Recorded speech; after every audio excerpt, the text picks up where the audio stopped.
ও বাবাজিরা গো, আমার আল্লাহর 99 নামের মধ্যে একটা নাম হলো জাতি। যেরকম কয়টা? আসমানেও এই নাম, জমিনেও এই নাম, বেহেশতের মধ্যে এই নাম, 7 আসমানেও এই নাম, 7 জমিনেও এই নাম। এই জাতি নামটা কি? আল্লাহ। তোরে কোন কি? আল্লাহ। কি কোন? আল্লাহ। আসমানে কি নাম? আল্লাহ। জমিনে কি? আল্লাহ। বেহেশতে, আল্লাহ। কোরআনে আল্লাহ। সব আল্লাহ জাতি নাম। আর সিফুতি নাম 98টি, যেমন সাত্তার, জব্বার, খালেক, মালেক, হান্নান, দাইয়ান, সুবাহান, সুলতান, গাফফার, করিম, রহিম, রহমান। এটা হলো কি? সিফুতি নাম। এগুলো কি নাম? সিফুতি মানে গুণবাচক নাম। কিন্তু জাতি নাম কয়টা? আল্লাহ জাতি নাম একটা, আল্লাহ। আর আমার আপনার নবীজির জাতি নাম হইল 2টা। সুবহানাল্লাহ বলুন। বলেন নবীজির জাতি নাম কয়টা? 2টা। আল্লাহ জাতি নাম একটা, আল্লাহ। আসমানেও আল্লাহ, জমিনেও আল্লাহ। আর আমার নবীর জাতি নাম 2টা। আসমানে হইল আহাম্মদ, জমিনে হইল মোহাম্মদ। নবীজির জাতি নাম কয়টা? কি কি? আহাম্মদ এবং সুবহানাল্লাহ বলতে না জোরে। আমার ওয়াজ থেকে অনেক কিছু শিখতে পারবেন।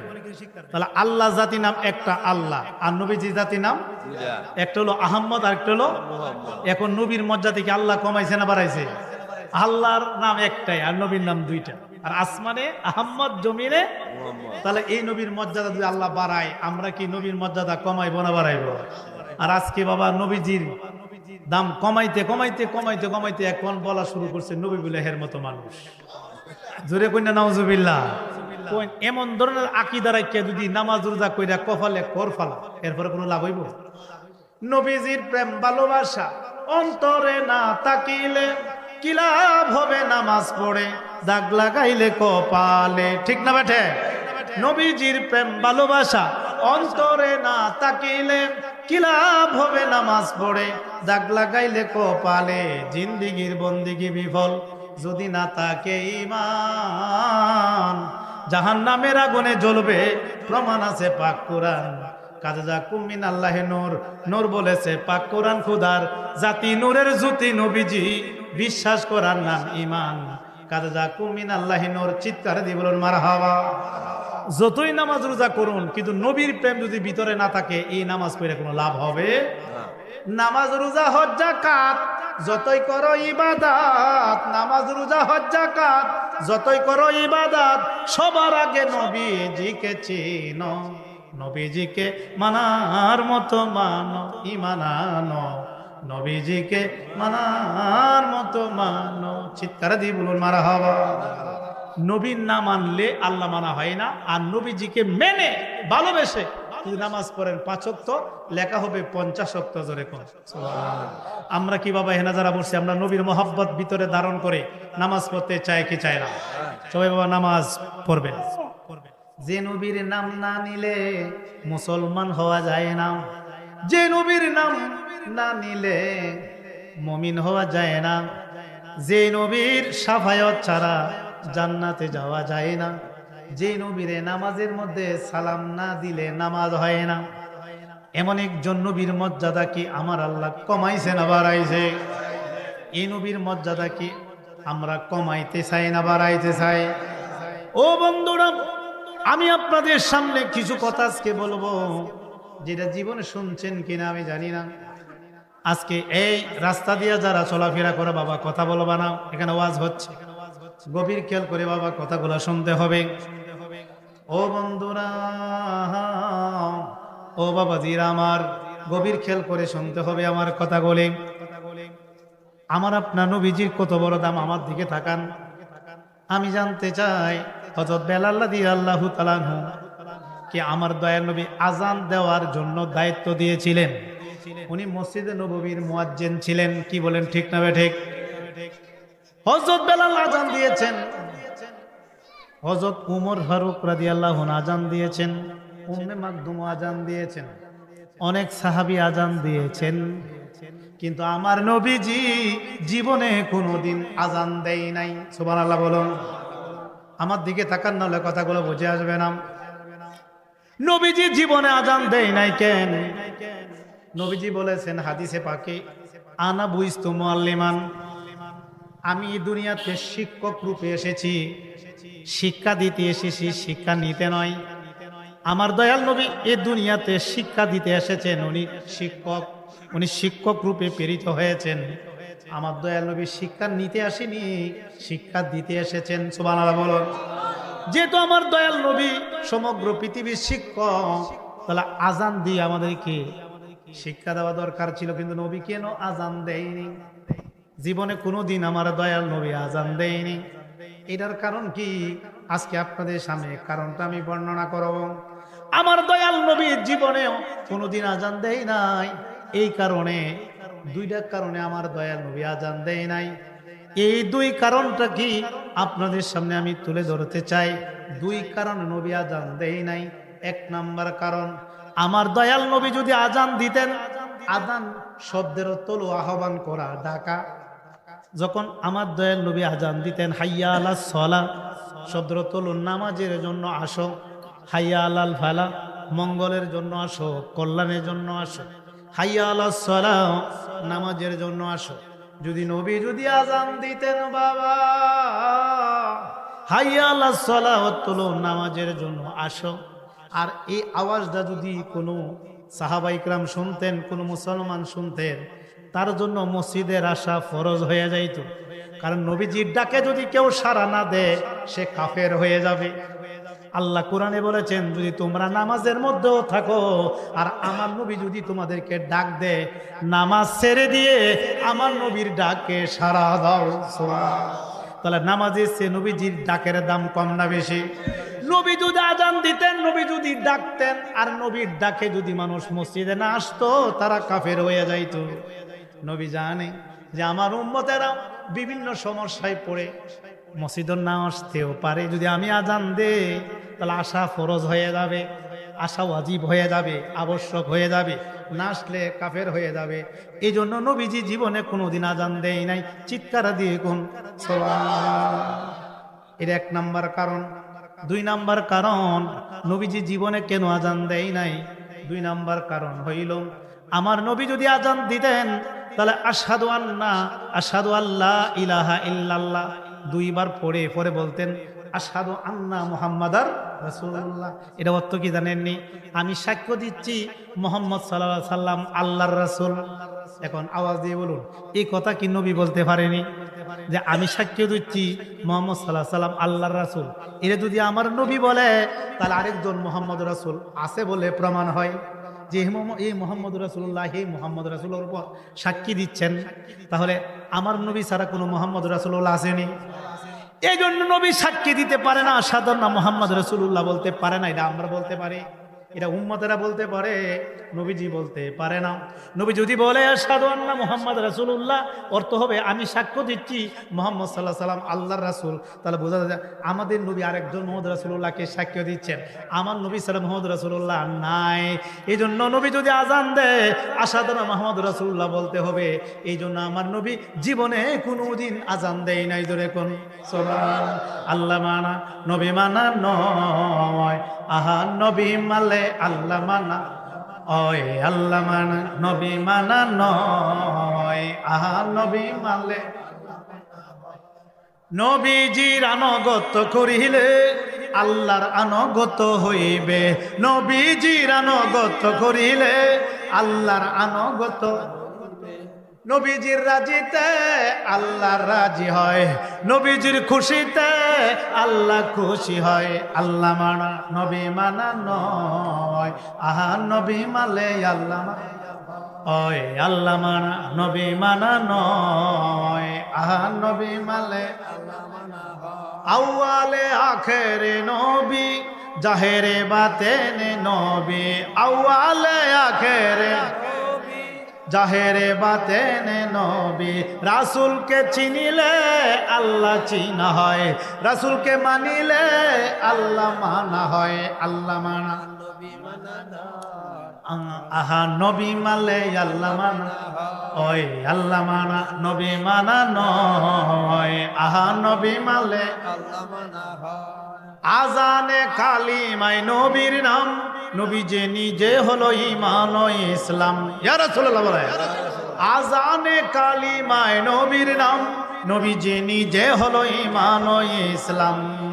নবী ছাড়া ধর্ম নাহি হয়, নবী ছাড়া ধর্ম নাহি হয়। আল্লাহ মানা নবী মানা নয়, আহা নবী মালে আল্লাহ ওই আল্লাহ মানা ওই, আহা নবী মালে আল্লাহ মানা। চিৎকার দিয়ে বলুন মারহাবা। আরে জুরি বলি ইয়া রাসূলুল্লাহ, চিৎকার দিয়ে বলি ইয়া ওলি আল্লাহ। একটা বিষয় গেল, এখন দ্বিতীয় বিষয় বাবা আমি জানতে চাই, এখানে আমরা যারা বসা আছি আমরা কি নামাজের পক্ষে আছে কি নাই? কে কে নামাজের পক্ষে হাত তুলে দেখাই? নারায়ে তাকবীর, নারায়ে রিসালাত, নারায়ে গাউসিয়া, আহলে সুন্নাত ওয়াল জামাত, সবাই কই মারহাবা। তাহলে আমরা নামাজের পক্ষে আছি, অবশ্যই থাকতে হবে বাবা। আওয়াজ দিয়ে বলুন বাবা, আমার দয়াল নবী নামাজ পড়ছে কি পড়ছে না? সাহাবাই کرام নামাজ পড়ছে কি পড়ছে না? আউলিয়া کرام নামাজ পড়ছে কি পড়ছে না? সমস্ত ওলি আল্লাহর যত মাজার আছে, সমস্ত ওলি আল্লাহর মাজারের পাশে একটা মসজিদ আছে কি নাই? তাহলে বোঝা গেল ওলি আল্লাহরা মসজিদ বাইন্দা নামাজ পড়ছে কি পড়ছে না? সব বক্তবিন্দুরে নিয়া ওলি আল্লাহ কোন নামাজ পড়ছে, আমাদেরকেও কি নামাজ লাগবে কি লাগবে না? বুখারী শরীফের মধ্যে আছে, একজন মানুষ যদি সাগরের মধ্যে বা নদীর মধ্যে গিয়ে বাবা 5 বার গোসল করে, তার শরীরে কোনো ময়লা আবর্জনা থাকে না, ময়লা আবর্জনা থাকে না 5 বার গোসল করলে। আর একজন মানুষ যদি ঈমান নিয়ে 5 ওয়াক্ত নামাজ কায়েম করে, তার শরীরে কোনো গুনাহ থাকে না। জোরে কোন সুবহানাল্লাহ। আমরা কি বাবা নামাজ কায়েম করতে চাই কি চাই না? আপনারা জানেন নামাজ পড়তে হইলে উযু লাগবে কি লাগবে না? যদি আপনারা 5 বার উযু করুন, উযুর কিন্তু একটা নূর আছে। যখন উযু দ্বারা মুখমণ্ডল ধৌত করবেন, মুখের গুণাগুলি জড়িয়ে যাবে। যখন হাতের কনি সহ ধৌত করবেন, হাতের গুণাগুলি ঝরে যাবে। যখন মাথা মাসা করবেন, মাথার গুণাগুলি ঝরে যাবে। যখন পা ধুইবেন, পার গুণাগুলি ঝরে যাবে। উযু কিন্তু একটা নূর। আল উযু নূরুন, উযু হলো নূর। এই উযুর পানি যে জায়গার মধ্যে লাগবে, এখানে এই জায়গাটি নূরময় হয়ে যাইবে। তখন এই নূরটা, উযুর নূরটা যখন দেহ পবিত্র হবে, এই নূরটা কলবের মধ্যে আসর করবে, তখন কলবের মধ্যে শান্তি পাওয়া যায়। এখন সত্য করে একটা কথা বলেন, যদি ভালো করে উযু করে আপনি 5 ওয়াক্ত নামাজ পড়েন, শরীরটা পাক থাকে, কাপড় চোপড় যদি পাক থাকে, তাহলে আপনার অন্তরের মধ্যে অশান্তি লাগে না শান্তি লাগে? তাহলে উজুর নূর এবং নামাজের নূর এই কলবের মধ্যে আসর হয়, তখন কলবের মধ্যে প্রশান্তি আসে। তাহলে আমরা এখানে যারা বসছি, আমরা কি বাবা শরীয়ত, তরিকত, হাকিকত, মারফত চারটা মানি, কিন্তু মারেফতের জন্ম শরীয়ত থেকে, হাকিকতের জন্ম শরীয়ত থেকে, তরিকতের জন্ম বাবা শরীয়ত থেকে। শরীয়ত হলো দুধ, দুধ থেকে ঘি মাখন ছানা উৎপত্তি হয়। দুধ নাই, ঘি মাখন ছানা আশা করা যাবে না। শরীয়তের থেকে মারেফতের উৎপত্তি। যারা শরীয়ত ছেড়ে যাবে, যারা শরীয়ত ছেড়ে দেবে, মারেফত আদায় হবে না। সমস্ত ওলি আল্লাহগণ একমত, শরীয়ত বাদ দিয়ে মারফত নাই। কারণ মারফতের জন্ম শরীয়ত থেকে। শরীয়ত বাদ দিলে মারফত থাকে না, মারফত অচল হয়ে যায়। আর শরীয়ত রেখে যদি কেউ মারেফত করে, শরীয়ত মারফত দুই ধরনের ইবাদত করলে এই ইবাদতের পূর্ণতা লাভ হয়। জোরে জোরে কোন সুবহানাল্লাহ। তাহলে আমরা শরীয়ত মারফত দুইটা মানে কি মানি না? শরীয়ত মানুষের দেহ শুদ্ধি করে, আর মারেফত মানুষের অন্তর শুদ্ধি করে। তাহলে দেহ শুদ্ধিও লাগবে, কলব শুদ্ধিও লাগবে। শরীয়তের ইবাদত মানুষের দেহ শুদ্ধি করে, আর কলবের ইবাদত মানুষের কলব শুদ্ধি করে। তাহলে আমাদের দেহ শুদ্ধি হলো, কলব শুদ্ধি হলো না, তাহলে উপায় নাই। কলব শুদ্ধিও করতে হবে, দেহ শুদ্ধিও করতে হবে। দেহ শুদ্ধিও লাগবে, কলব শুদ্ধিও লাগবে, শরীয়তও লাগবে, মারেফতও লাগবে। আমরা দুইটা মানি কি মানি না? তাই শরীয়তের 5 ওয়াক্ত নামাজ কায়েম করবেন। আমার দয়াল নবীও 5 ওয়াক্ত নামাজ কায়েম করেছেন। এখানে বাবাজিরা গো, আমরা যে নামাজ পড়ি, নবীও নামাজ পড়েছেন। নবীজি কিন্তু কোরআনে বলেছে, হাদিসে বলেছেন, সল্লু কামা রাআইতুমুনি উসাল্লি। বুখারীর হাদিস। আমার নবী বলেন, তোমরা এইভাবে নামাজ পড়ো যেভাবে আমারে দেখেছো। সুবহানাল্লাহ বলো। এখন আমার নবী যে নামাজ পড়ছে, বলুন নামাজের মধ্যে আত্তাহিয়াতু নবী পড়ছে কি পড়ছে না? আচ্ছা, আমরা কি নামাজের মধ্যে আত্তাহিয়াতু পড়ি কি পড়ি না? তাশহুদ কি বলি?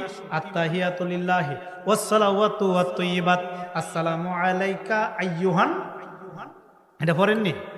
নবীজির আমরা সালাম না দিলে নামাজ হবে? কিন্তু ওয়াজিব, সালাম দিতেই হবে। এখন আমরা নবীজিরে সালাম দেই, আসসালামু আলাইকা আইয়ুহান নাবিয়্যু, হে নবী আপনার উপর সালাম। সুবহানাল্লাহ বলো।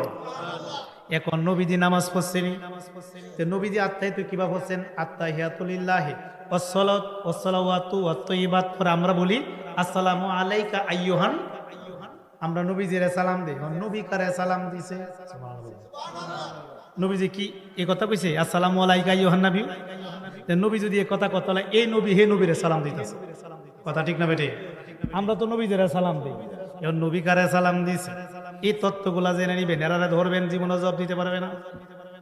আসসালামু আলাইকা আইয়ুহান নাবিয়্যু, এটা আমরা বলেছি, আমরা বলি হে নবী আপনার উপর সালাম। এখন নবী কারে সালাম দিছে?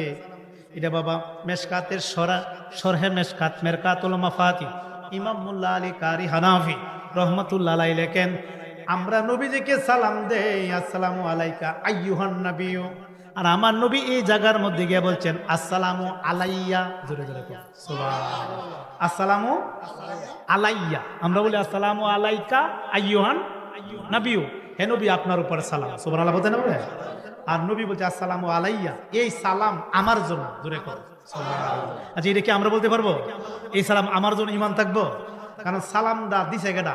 আল্লাহ। এই সালামটা নবীজিরে দিছে কেডা?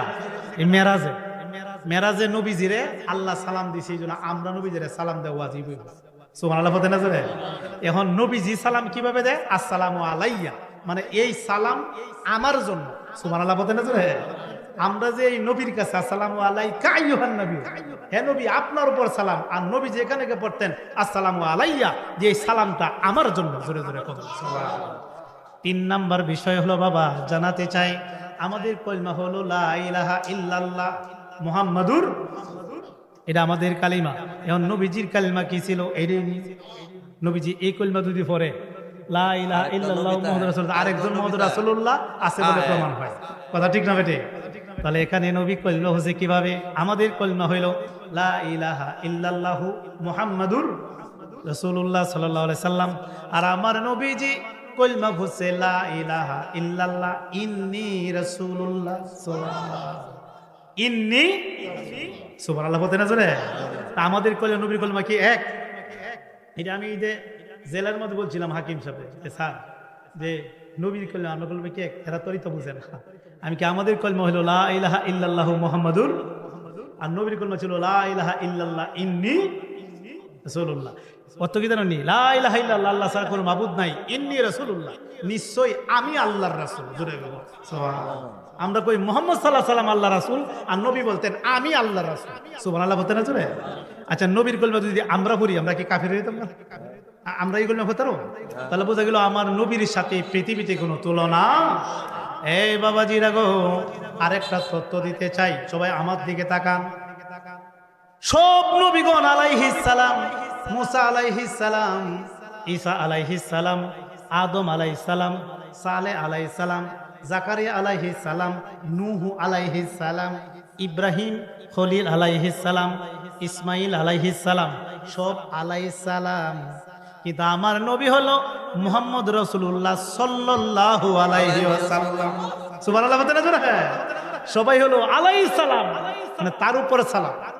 আলাইহিস সালাম তো কি তার উপরে সালাম, আর আমার নবী হলো সাল্লাল্লাহু আলাইহি ওয়াসাল্লাম। সুবহানাল্লাহ বলতে না জোরে? আমার নবী হুদা সালাম না, দুরুদ ও সালাম।